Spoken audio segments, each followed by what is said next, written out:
क्या जबरदस्त अद्भुत संत है स्वामी प्रेमानंद महाराज। वृंदावन में छोटे से कमरे में होते हैं और वहां कथा करते हैं, लोग आके प्रश्न पूछते हैं। तो ये राधा निकुंज के आश्रम में रहने वाले जो प्रेमानंद महाराज थे, इनका जन्म एक डिवोटी फैमिली में हुआ था और बचपन से माता पिता संतों की सेवा करना चाहते थे। और 5वीं क्लास में थे तो वो गीता प्रेस गोरखपुर की गीता पढ़नी शुरू कर दी उन्होंने। 13 साल की उम्र में सुबह 3 बजे उठकर के ईश्वर को समझने और जिज्ञासाओं को ढूंढने के लिए एक दिन उन्होंने अपना घर छोड़ दिया। और घर छोड़ते हुए उनको दर्द नहीं हुआ 13 साल की उम्र में। हाथ आगे लाए क्यों? क्योंकि ऊंचा रस मिल गया। क्या मिल गया? सबसे नीचे रस है बॉडीली, शरीर का सुख सबसे नीचे का है। उसके ऊपर सुख है मन का, उसके ऊपर सुख है बुद्धि का, उसके ऊपर सुख है आत्मा का। जिसको जितना ऊंचा सुख मिलता है वो उसके नीचे वाले उतने आसानी से छोड़ सकता है। आ रही है बात समझ में? तो ये इसके बाद वो कई सालों तक तपस्या करते रहे। कभी वाराणसी में, कभी हरिद्वार में सुबह सुबह 3 बजे उठ के गंगा में 3 बार दिन में स्नान किया करते ठंडे पानी के अंदर। बहुत तपस्या करी, कई कई दिन तक व्रत रखते थे। तो 20 सालों तक। अब आज उनकी कंडीशन मालूम है क्या है? आज क्या कंडीशन उनकी? 20 साल हो गए उनको एक बीमारी होती है पॉलीसिस्टिक किडनी डिजीज, उससे लड़ रहे हैं वो। पॉलीसिस्टिक किडनी डिजीज, इससे क्या है, फ्लूइड से भरे हुए सिस्ट बन जाते हैं किडनी के अंदर। उसके चक्कर में उनको रेगुलर डायलिसिस कराना पड़ता है।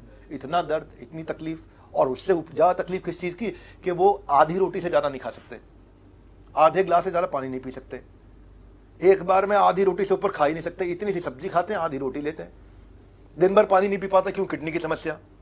पर आप कभी भी उनको दुखी देखे आज तक? कैसे देखे? इतने खुश, इतने खुश, इतने आनंद में, इतने आनंद में। डॉक्टर्स ने बोला बहुत साल पहले आपका देहांत हो जाएगा। पर वो जो ऊंचा रस था, उन्होंने इतनी ताकत दे दी, इतनी ताकत दे दी उनको। वो ऊंचा रस जो उनका श्रीमती राधा रानी से लगाव है, जो प्रेम है, वो प्रेम उनको लेके गया यहां तक। मैंने क्या बोला? जिस चीज में से प्रेम हो जाए उसमें थकान नहीं होती, क्योंकि वो रस मिल गया आपको। तो शरीर की सारी परेशानी उस तक नहीं पहुंच सकती हैं। लगातार भगवान का नाम लेते हैं फिर भी थकान महसूस नहीं होती। इसको बोलते हैं रस वर्जम रसोपस्य परम दृष्टवा निवर्तन्ते।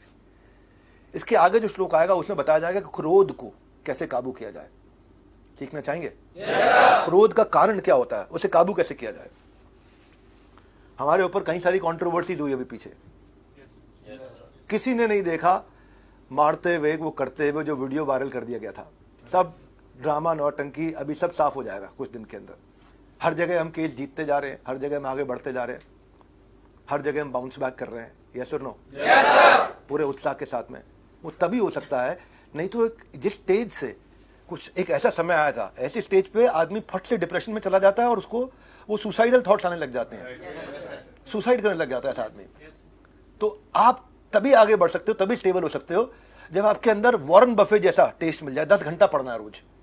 क्या करना है? 10 घंटा रोज पढ़ना है।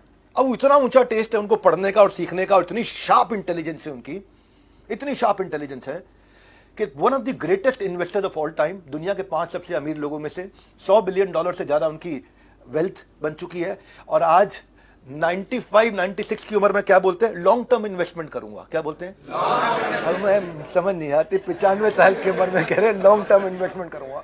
मैं ये सोचता हूं कि ऐसी बुद्धि आदमी की कैसे हो सकती है? इतनी हम्बल लाइफ जीते हैं। हाथ आगे लाइए। ऊंचा रस, तो नीचे वाले का टेंशन ही नहीं है, कोई डिस्ट्रैक्शन नहीं, कुछ नहीं।